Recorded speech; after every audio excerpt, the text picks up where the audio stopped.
2. ಅಖಂಡ ಕರ್ನಾಟಕ. ಕುವೆಂಪು. ರಾಷ್ಟ್ರಕವಿ ಕುವೆಂಪು ಜೀವನ ಮತ್ತು ಸಾಹಿತ್ಯ ಪರಿಚಯ.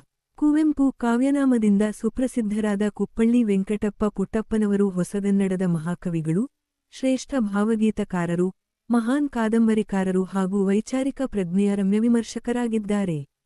1904 ಡಿಸೆಂಬರ್ 29ರಂದು ಶಿವಮೊಗ್ಗ ಜಿಲ್ಲೆಯ ತೀರ್ಥಹಳ್ಳಿ ತಾಲೂಕಿನ ಕುಪ್ಪಳ್ಳಿಯಲ್ಲಿ ಕುವೆಂಪು ಅವರು ಜನಿಸಿದರು. ಇವರು ಕನ್ನಡ ಅಧ್ಯಾಪಕರಾಗಿ, ಪ್ರಾಧ್ಯಾಪಕರಾಗಿ, ಪ್ರಾಚಾರ್ಯರಾಗಿ ಸೇವೆ ಸಲ್ಲಿಸಿ, ಮೈಸೂರು ವಿಶ್ವವಿದ್ಯಾನಿಲಯದ ಕುಲಪತಿಗಳಾಗಿ ಕಾರ್ಯನಿರ್ವಹಿಸಿ ನಿವೃತ್ತರಾದರು. ಸುಮಾರು 70ಕ್ಕೂ ಹೆಚ್ಚು ಕೃತಿಗಳನ್ನು ರಚಿಸಿದ ಕುವೆಂಪು ಅವರು ಕನ್ನಡ ಸಾಹಿತ್ಯಕ್ಕೆ ಸಲ್ಲಿಸಿದ ಸೇವೆ ಅನನ್ಯವಾದುದು. 1930ರಲ್ಲಿ ಕೊಳಲು ಕವನ ಸಂಕಲನದಿಂದ ಪ್ರಾರಂಭವಾದ ಕುವೆಂಪು ಅವರ ಕಾವ್ಯರಚನೆ ಶ್ರೀರಾಮಾಯಣ ದರ್ಶನಂ ಮಹಾಕಾವ್ಯದಲ್ಲಿ ಸಿದ್ಧಿಯನ್ನೂ ಪಡೆಯಿತು. ಪ್ರಮುಖ ಕೃತಿಗಳು. ಕುವೆಂಪು ಅವರ ಸಾಹಿತ್ಯ ಲೋಕದ ವೈವಿಧ್ಯಮಯ ಕೃತಿಗಳ ವಿವರ ಹೀಗಿದೆ. ಕೊಳಲು ಅಗ್ನಿಹಂಸ, ಕದರಡಿಕೆ, ಪಕ್ಷಿಕಾಶಿ, ಪಾಂಚಜನ್ಯ, ಕೋಗಿಲೆ ಮತ್ತು ಸೋವಿಯತ್ ರಷ್ಯಾ, ಅನಿಕೇತನ, ನವಿಲು, ಕನ್ನಡ ಡಿಂಡಿಮ, ಚಂದ್ರ ಮಂಚಕೆ ಬಾ ಚಕೋರಿ, ಅನುತ್ತರ, ಷೋಡಶಿ, ಜೇನಾಗುವ ಇವು ಕುವೆಂಪು ಅವರ ಕೆಲ ಪ್ರಮುಖ ಕವನ ಸಂಕಲನಗಳು. ಚಿತ್ರಾಂಗದ ಇದು ಇವರ ಪ್ರಸಿದ್ಧ ಖಂಡಕಾವ್ಯ. ಸ್ಮಶಾನ ಕುರುಕ್ಷೇತ್ರಂ, ಜಲಗಾರ, ಶೂದ್ರ ತಪಸ್ವಿ, ರಕ್ತಾಕ್ಷಿ, ಬಿರುಗಾಳಿ, ಮಹಾರಾತ್ರಿ ಮುಂತಾದವು ಇವರ ಕೆಲ ಪ್ರಮುಖ ನಾಟಕಗಳು. ಕಾನೂರ ಸುಬ್ಬಮ್ಮ ಹೆಗ್ಗಡತಿ, ಮಲೆಗಳಲ್ಲಿ ಮದುಮಗಳು ಇವು ಇವರ ಪ್ರಮುಖ ಮಹಾನ್ ಕಾದಂಬರಿಗಳು. ರಾಮಕೃಷ್ಣ ಪರಮಹಂಸ, ಸ್ವಾಮಿ ವಿವೇಕಾನಂದ ಇವು ಇವರ ಪ್ರಮುಖ ಜೀವನ ಚರಿತ್ರೆಗಳು. ದ್ರೌಪದಿಯ ಶ್ರೀಮುಡಿ, ತಪೋನಂದನ, ಸರೋವರದ ಸಿರಿಗನ್ನಡಿ ಇವು ಇವರ ಪ್ರಮುಖ ರಮ್ಯವಿಮರ್ಶಾ ಕೃತಿಗಳು. ವಿಭೂತಿ ಪೂಜೆ, ನಿರಂಕುಶ ಮತಿಗಳಾಗಿ ಇವು ಇವರ ಪ್ರಮುಖ ವೈಚಾರಿಕ ಕೃತಿಗಳು. ರಸೋವೈಸಹ ಇದು ಕುವೆಂಪು ಅವರ ಕಾವ್ಯಮೀಮಾಂಸೆ. ನೆನಪಿನ ದೋಣಿಯಲ್ಲಿ ಇದು ಕುವೆಂಪು ಅವರ ಆತ್ಮಕಥೆ. ಪ್ರಶಸ್ತಿ ಮತ್ತು ಗೌರವಗಳು. ಕುವೆಂಪು ಅವರ ದೈತ್ಯ ಪ್ರತಿಭೆಗೆ ಕನ್ನಡದ ಪ್ರಥಮ ಪ್ರಶಸ್ತಿಗಳ ಸರಮಾಲೆಯೇ ಸಂದಿದೆ. ಕುವೆಂಪು ಅವರ ಶ್ರೀರಾಮಾಯಣ ದರ್ಶನಂ ಜಗದ್ಭವ್ಯ ಮೇರು ಕಾವ್ಯಕ್ಕೆ 1967ರಲ್ಲಿ ಭಾರತೀಯ ಜ್ಞಾನಪೀಠ ಪ್ರಶಸ್ತಿ ಲಭಿಸಿತು. ಇದು ಕನ್ನಡಕ್ಕೆ ಸಂದ ಮೊದಲ ಜ್ಞಾನಪೀಠ ಪ್ರಶಸ್ತಿಯಾಗಿದೆ. ರಾಷ್ಟ್ರಕವಿ ಗೋವಿಂದ ಪೈಯವರ ನಂತರ ಎರಡನೆಯರಾಗಿ ರಾಷ್ಟ್ರಕವಿ ಪ್ರಶಸ್ತಿ ಪಡೆದ ಹೆಗ್ಗಳಿಕೆ ಕವಿ ಕುವೆಂಪು ಅವರದು. ಕೇಂದ್ರ ಸಾಹಿತ್ಯ ಅಕಾಡೆಮಿ ಪ್ರಶಸ್ತಿ, ರಾಜ್ಯ ಸಾಹಿತ್ಯ ಅಕಾಡೆಮಿ ಪ್ರಶಸ್ತಿ, ಪದ್ಮಭೂಷಣ, ಪದ್ಮವಿಭೂಷಣ, ಪಂಪ ಪ್ರಶಸ್ತಿ ಹಾಗೂ ಕರ್ನಾಟಕ ರತ್ನ ಪ್ರಶಸ್ತಿ ಇವು ಕುವೆಂಪು ಅವರಿಗೆ ಸಂದ ಇತರ ಕೆಲವು ಪ್ರಮುಖ ಪ್ರಶಸ್ತಿಗಳು. ಮೈಸೂರು, ಬೆಂಗಳೂರು, ಕರ್ನಾಟಕ ಹಾಗೂ ಗುಲಬರ್ಗಾ ವಿಶ್ವವಿದ್ಯಾನಿಲಯಗಳು ಕುವೆಂಪು ಅವರಿಗೆ ಗೌರವ ಡಾಕ್ಟರೇಟ್ ನೀಡಿ ಗೌರವಿಸಿವೆ. ಕುವೆಂಪು ಅವರು 1957ರಲ್ಲಿ ಧಾರವಾಡದಲ್ಲಿ ನಡೆದ 39ನೇ ಅಖಿಲ ಭಾರತ ಕನ್ನಡ ಸಾಹಿತ್ಯ ಸಮ್ಮೇಳನದ ಅಧ್ಯಕ್ಷರಾಗಿದ್ದರು. ಸಹ್ಯಾದ್ರಿ ಮತ್ತು ಗಂಗೋತ್ರಿ ಇವು ಕುವೆಂಪು ಅವರಿಗೆ ಸಮರ್ಪಿತವಾದ ಪ್ರಮುಖ ಅಭಿನಂದನಾ ಗ್ರಂಥಗಳು. ತಿರುಳು ಈ ಕವಿತೆಯು ಕೇವಲ ಭಾವಗೀತೆಯಲ್ಲ, ಇದೊಂದು ವೈಚಾರಿಕ ಪ್ರತಿರೋಧದ ಧ್ವನಿ. ಕುವೆಂಪು ಅವರ ಅಖಂಡ ಕರ್ನಾಟಕ ಕವಿತೆಯು ಅತ್ಯಂತ ಗಂಭೀರವಾದ ಮತ್ತು ಕ್ರಾಂತಿಕಾರಕವಾದ ಕವನ. ಇದು ರಾಜಕೀಯ ಸಚಿವ ಸಂಪುಟಗಳಿಗಿಂತ ಸಾಂಸ್ಕೃತಿಕ ಪರಂಪರೆ ದೊಡ್ಡದು ಎಂದು ಸಾರುತ್ತದೆ. ಸನ್ನಿವೇಶ 1949ರಲ್ಲಿ ಕರ್ನಾಟಕ ಏಕೀಕರಣದ ಕುರಿತು ಮಾತನಾಡಬಾರದೆಂದು ಅಂದಿನ ಮೈಸೂರು ಸರ್ಕಾರ ಕುವೆಂಪು ಅವರಿಗೆ ನೋಟಿಸ್ ನೀಡಿದಾಗ ಅದಕ್ಕೆ ಉತ್ತರವಾಗಿ ಈ ಕವಿತೆ ಹುಟ್ಟಿತು. ಸಂದೇಶ ಅಖಂಡ ಕರ್ನಾಟಕ ಎಂಬುದು ರಾಜಕಾರಣಿಗಳ ಅಧಿಕಾರದ ಆಟವಲ್ಲ, ಅದು ಕವಿಗಳ ಮತ್ತು ದಾರ್ಶನಿಕರ ಕನಸು. ರಾಜಕೀಯ ಸಚಿವ ಸಂಪುಟಗಳು ಬದಲಾಗಬಹುದು, ಆದರೆ ಕನ್ನಡ ನೆಲದ ಸಂಸ್ಕೃತಿ ಮತ್ತು ಅಖಂಡತೆಯ ಸಚಿವ ಮಂಡಲ ಶಾಶ್ವತವಾದುದು ಎಂದು ಕುವೆಂಪು ಇಲ್ಲಿ ಸಾರಿದ್ದಾರೆ. ಪ್ರಸ್ತುತ ಅಖಂಡ ಕರ್ನಾಟಕ ಕವನವನ್ನು ಕುವೆಂಪು ಅವರ ಇಕ್ಷು ಗಂಗೋತ್ರಿ ಕವನ ಸಂಕಲನದಿಂದ ಆಯ್ದುಕೊಳ್ಳಲಾಗಿದೆ. ಸರಳಾನುವಾದ. ಭಾಗ 1. ದಾರ್ಶನಿಕರ ಕನಸು. ಅಖಂಡ ಕರ್ನಾಟಕವೆನ್ನುವುದು ನಮ್ಮ ಹೋರಾಟದ ರಾಜಕೀಯ ನಾಟಕವಲ್ಲ. ದೇವ ಸದೃಶರಾದ ಗಾಂಧೀಜಿಯವರು ಅಖಂಡ ಕರ್ನಾಟಕದ ಕನಸನ್ನು ಹರಸುತ್ತಿದ್ದಾರೆ. ಪ್ರಾಚೀನ ಋಷಿಗಳು ಇದಕ್ಕೆ ಮಂಗಳ ಹಾಡುತ್ತಿದ್ದಾರೆ. ಇದು ಕೇವಲ ರಾಜಕೀಯ ಕೂಗಾಟದ ನಾಟಕವಲ್ಲ, ಇದು ಕವಿಯ ಫಲವತ್ತಾದ ಕಲ್ಪನೆಯಿಂದ ಹರಿದುಬಂದ ಸತ್ಯದ ಜರಿ. ಕರ್ನಾಟಕದ ಶಕ್ತಿ ಒಬ್ಬ ವ್ಯಕ್ತಿಯಲ್ಲಿ ಅಡಗಿಲ್ಲ, ಅದು ಎಲ್ಲರಲ್ಲೂ ತುಂಬಿದೆ. ಹಿಂದೆ ಕಂಡ ದೊಡ್ಡ ಕನಸು ಇಂದು ಕೋಟಿ ಕೋಟಿ ಕನ್ನಡಿಗರ ಮನಸ್ಸಿನಲ್ಲಿ ನನಸಾಗಿ ನಿಂತಿದೆ. ಅಲ್ಪಮತಿಗಳ ಟೀಕೆ ಅಥವಾ ರಾಜಕಾರಣಿಗಳ ಕೋಪ ಈ ಮಹಾನ್ ಕನಸನ್ನು ತಡೆಯಲು ಸಾಧ್ಯವಿಲ್ಲ. ಇದು ಭುವನವೇ ಮೆಚ್ಚುವಂತಹ ಅಖಂಡ ಕರ್ನಾಟಕದ ಕಲ್ಪನೆ. ಭಾಗ 2. ನಿತ್ಯ ಸಚಿವ ಮಂಡಲ. ಇಂದು ಅಧಿಕಾರಕ್ಕೆ ಬಂದು ನಾಳೆ ಅಧಿಕಾರ ಕಳೆದುಕೊಳ್ಳುವ ರಾಜಕೀಯ ಸಚಿವ ಸಂಪುಟಗಳು ಸೃಷ್ಟಿಸಿದ ಕರ್ನಾಟಕ ಇದಲ್ಲ. ಇದು ಕೃತಕವಾದುದಲ್ಲ. ಇದು ಸಿರಿಗನ್ನಡ ಸರಸ್ವತಿಯು ತೊಟ್ಟಿರುವ ವಜ್ರದ ಕಿವಿಯೋಲೆಯಂತೆ ಶೋಭಿಸುವ ನಾಡು. ಇದು ಕೇವಲ 4 ದಿನಗಳ ರಾಜಕೀಯ ನಾಟಕವಲ್ಲ. ಭಾಗ 3. ಸಾಂಸ್ಕೃತಿಕ ನಾಯಕರು. ಈ ಅಖಂಡ ಕರ್ನಾಟಕದ ಸಾಮ್ರಾಜ್ಯಕ್ಕೆ ನೃಪತುಂಗನೇ ಚಕ್ರವರ್ತಿ. ಮಹಾಕವಿ ಪಂಪನೇ ಇಲ್ಲಿನ ಮುಖ್ಯಮಂತ್ರಿ.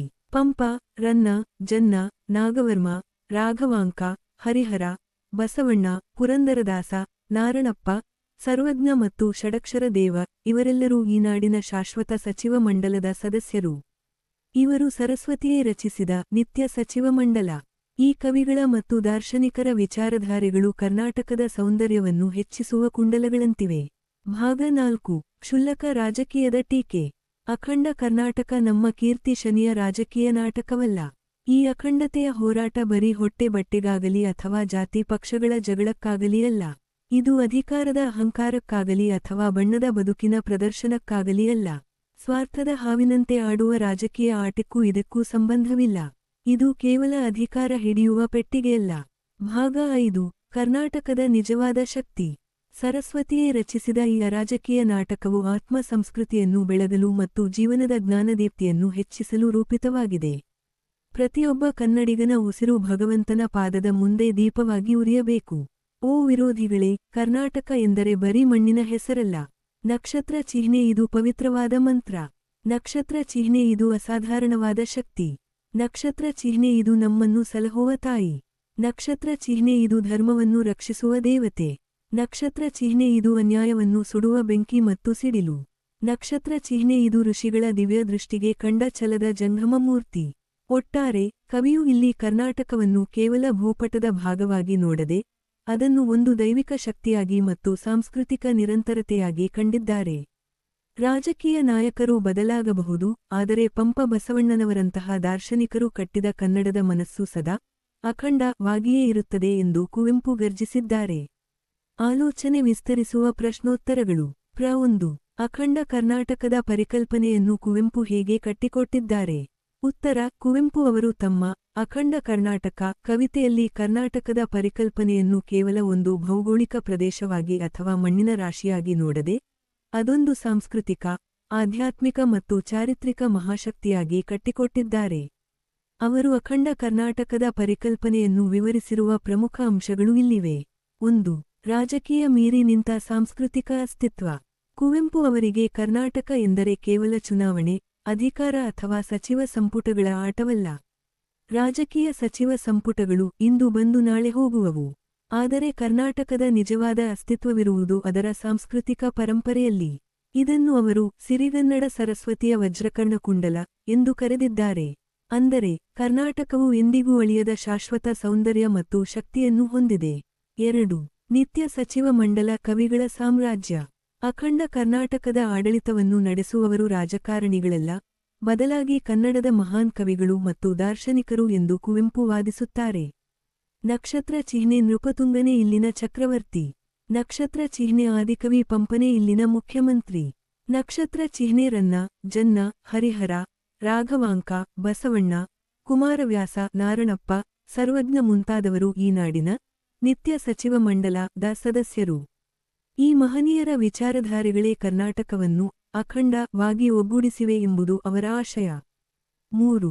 ಮಣ್ಣಲ್ಲ, ಅದೊಂದು ಮಂತ್ರ ಮತ್ತು ಶಕ್ತಿ. ಕವಿತೆಯ ಅತ್ಯಂತ ಪ್ರಭಾವಶಾಲಿ ಸಾಲುಗಳಲ್ಲಿ ಕುವೆಂಪು ಅವರು ಕರ್ನಾಟಕದ ದೈವಿಕ ಸ್ವರೂಪವನ್ನು ಹೀಗೆ ಬಣ್ಣಿಸುತ್ತಾರೆ. ಕರ್ನಾಟಕ ಎಂಬುದೇನು ಹೆಸರೇ ಬರಿಯ ಮಣ್ಣಿಗೆ. ಮಂತ್ರ ಕಣ, ಶಕ್ತಿ ಕಣ, ತಾಯಿ ಕಣ, ದೇವಿ ಕಣ, ಬೆಂಕಿ ಕಣ, ಸಿಡಿಲು ಕಣ. ಅಂದರೆ ಕರ್ನಾಟಕವು ಕೇವಲ ನಕ್ಷೆಯಲ್ಲಿನ ಭೂಭಾಗವಲ್ಲ, ಅದೊಂದು ಜಾಗೃತ ಮಂತ್ರ, ಭಕ್ತರಿಗೆ ತಾಯಿ, ಅನ್ಯಾಯವನ್ನು ಸುಡುವ ಬೆಂಕಿ ಮತ್ತು ಶತ್ರುಗಳಿಗೆ ಸಿಡಿಲಿನಂತಹ ಶಕ್ತಿ. ಇದು ಕನ್ನಡಿಗರ ಉಸಿರುಸಿರಿನಲ್ಲಿ ಬೆರೆಯಬೇಕಾದ ಚೈತನ್ಯ. 4. ವಿಶ್ವಮಾನವ ಸಂದೇಶ ಮತ್ತು ಆಧ್ಯಾತ್ಮಿಕ ದೃಷ್ಟಿ. ಅಖಂಡ ಕರ್ನಾಟಕದ ಗುರಿ ಕೇವಲ ಹೊಟ್ಟೆ ಬಟ್ಟೆ ಅಥವಾ ಪಕ್ಷ ಜಾತಿಗಳ ಕಲಹಕ್ಕಾಗಿಯಲ್ಲ, ಅದು ಮನುಷ್ಯನ ಆತ್ಮ ಸಂಸ್ಕೃತಿಯನ್ನು ಬೆಳಗಲು ಇರುವ ವೇದಿಕೆ. ಪ್ರತಿಯೊಬ್ಬ ಕನ್ನಡಿಗನ ಜೀವನದ ಹಣತೆ ಬೆಳಗಿ, ಆ ಬೆಳಕು ಭಗವಂತನ ಪಾದವನ್ನು ಸೇರಬೇಕು ಎಂಬ ಉದಾತ್ತ ಚಿಂತನೆಯನ್ನು ಕುವೆಂಪು ಇಲ್ಲಿ ನೀಡಿದ್ದಾರೆ. 5. ಜನಸಾಮಾನ್ಯರ ಕನಸಿನ ನನಸು. ಹಿಂದೆ ಕವಿಗಳು ಕಂಡಿದ್ದ ಹಿರಿಯ ಕನಸು ಇಂದು ಕೋಟಿ ಕೋಟಿ ಕನ್ನಡಿಗರ ಮನಸ್ಸಿನಲ್ಲಿ ನನಸಾಗಿ ಮೂಡಿಬಂದಿದೆ. ಇದು ಕೇವಲ ಒಬ್ಬ ವ್ಯಕ್ತಿಯ ಶಕ್ತಿಯಲ್ಲ, ಬದಲಾಗಿ ಇಡೀ ಸಮುದಾಯದ ಒಕ್ಕೊರಲ ಧ್ವನಿ ಎಂದು ಅವರು ಅಖಂಡತೆಯ ಶಕ್ತಿಯನ್ನು ವಿವರಿಸಿದ್ದಾರೆ. ಸಂಕ್ಷಿಪ್ತವಾಗಿ ಹೇಳುವುದಾದರೆ, ಕುವೆಂಪು ಅವರ ದೃಷ್ಟಿಯಲ್ಲಿ ಅಖಂಡ ಕರ್ನಾಟಕ ಎಂಬುದು ರಾಜಕಾರಣಿಗಳ ಬೂಟಾಟಿಕೆಯ ನಾಟಕವಲ್ಲ, ಅದು ಕವಿಗಳ ಕಲ್ಪನೆಯಲ್ಲಿ ಮೂಡಿಬಂದ, ಋಷಿಮುನಿಗಳ ಹರಕೆ ಇರುವ, ಸಾಹಿತ್ಯ ಮತ್ತು ಸಂಸ್ಕೃತಿಯಿಂದ ಕಟ್ಟಲ್ಪಟ್ಟ ಒಂದು ಅವಿನಾಶಿ ಸಾಮ್ರಾಜ್ಯ. ಪ್ರ2 ಅಖಂಡ ಕರ್ನಾಟಕ ಕವಿತೆಯಲ್ಲಿ ವ್ಯಕ್ತಗೊಂಡ ರಾಜಕೀಯ ಚಿತ್ರಣವನ್ನು ಬಣ್ಣಿಸಿರಿ.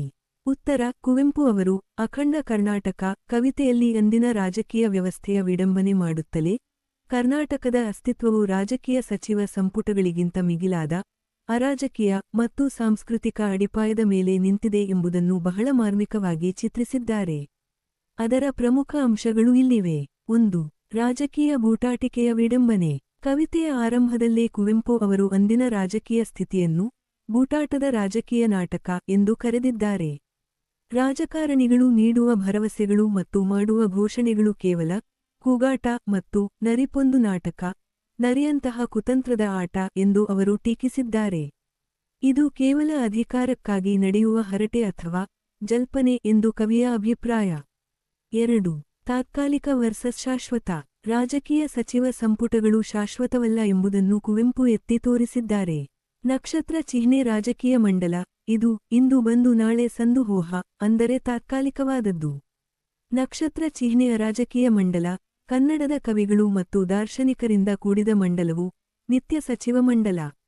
ಇದು ಕಾಲದ ಮಿತಿಗೆ ಒಳಪಡದ, ಎಂದಿಗೂ ಅಳಿಯದ ಸಾಂಸ್ಕೃತಿಕ ಸಚಿವ ಸಂಪುಟವಾಗಿದೆ. 3. ಕವಿಗಳೇ ನಿಜವಾದ ಆಡಳಿತಗಾರರು. ಅರಾಜಕೀಯ ಚಿತ್ರಣದ ಅತ್ಯಂತ ಸುಂದರ ಭಾಗವೆಂದರೆ ಕುವೆಂಪು ಅವರು ಕನ್ನಡದ ಮಹಾಕವಿಗಳಿಗೆ ನೀಡಿರುವ ಸ್ಥಾನಮಾನಗಳು.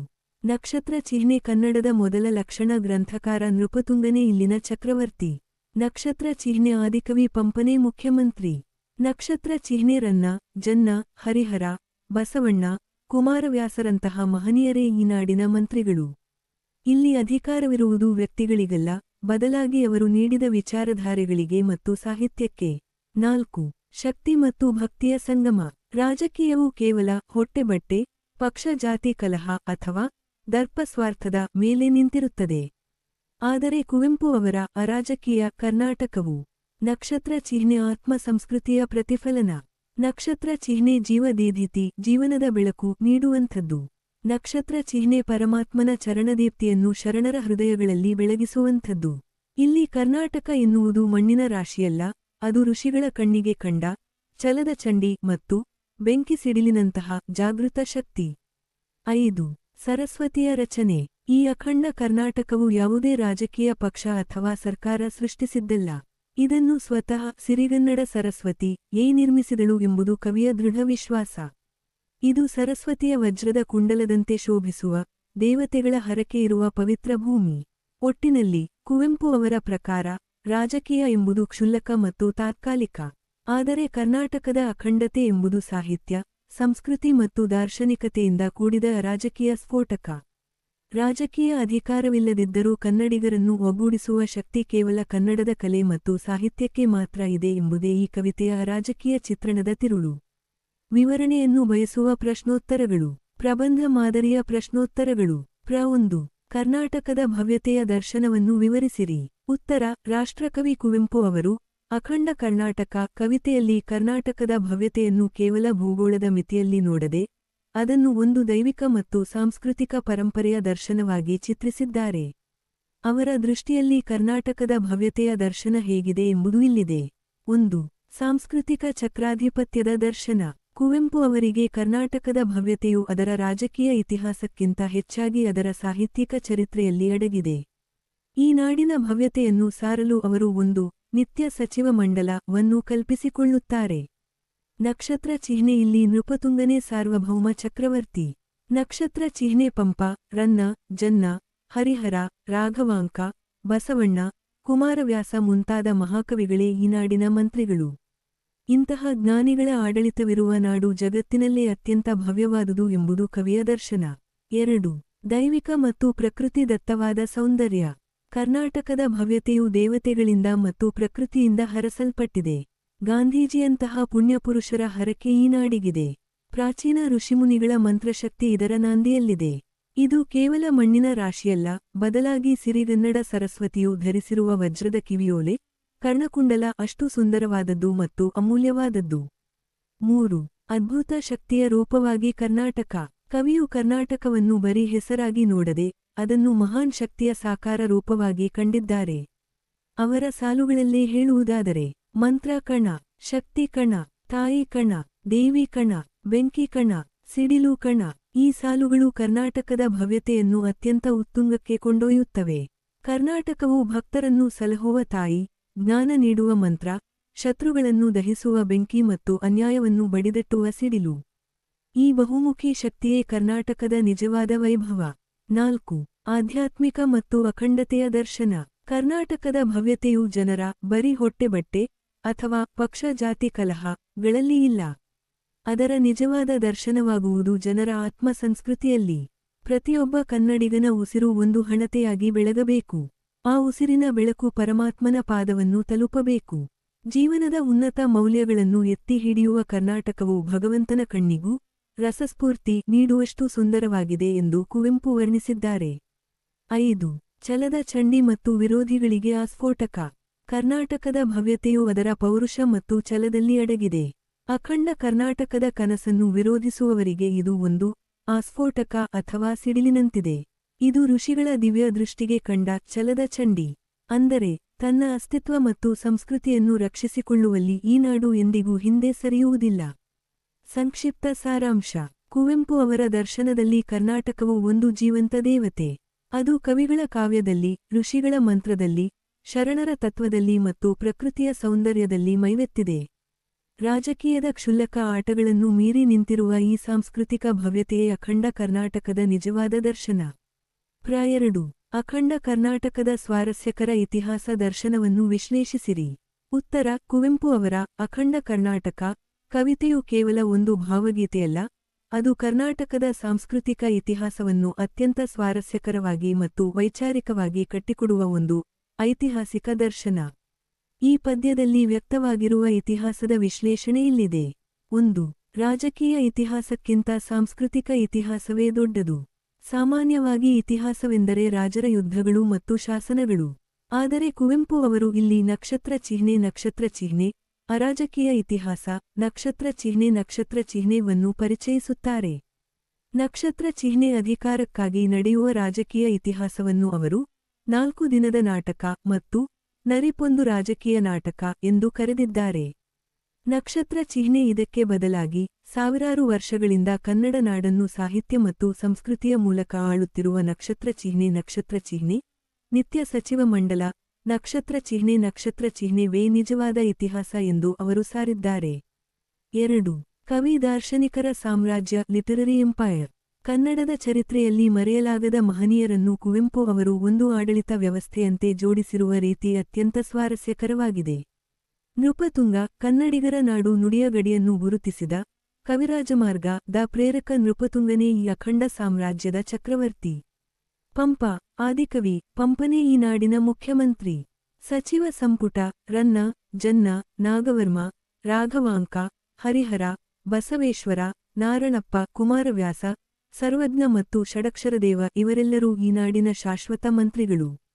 ಇತಿಹಾಸದ ವಿವಿಧ ಕಾಲಘಟ್ಟಗಳಲ್ಲಿ ಬಂದುಹೋದ ಈ ಮಹನೀಯರನ್ನು ಒಂದೇ ವೇದಿಕೆಯಲ್ಲಿ ನಿಲ್ಲಿಸುವ ಮೂಲಕ ಕುವೆಂಪು ಅವರು ಕರ್ನಾಟಕದ ವಿಚ್ಛಿನ್ನ ಸಾಂಸ್ಕೃತಿಕ ಪರಂಪರೆಯನ್ನು ದರ್ಶಿಸಿದ್ದಾರೆ.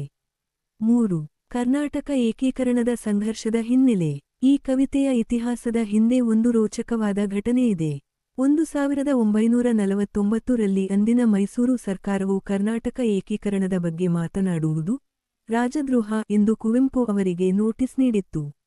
ಈ ಹಿನ್ನೆಲೆಯಲ್ಲಿ ಕುವೆಂಪು ಅವರು ಕರ್ನಾಟಕ ಎಂದರೆ ಬರೀ ಮಣ್ಣಿನ ಹೆಸರಲ್ಲ, ಅದೊಂದು ಮಂತ್ರ ಮತ್ತು ಶಕ್ತಿ ಎಂದು ಗರ್ಜಿಸಿದರು.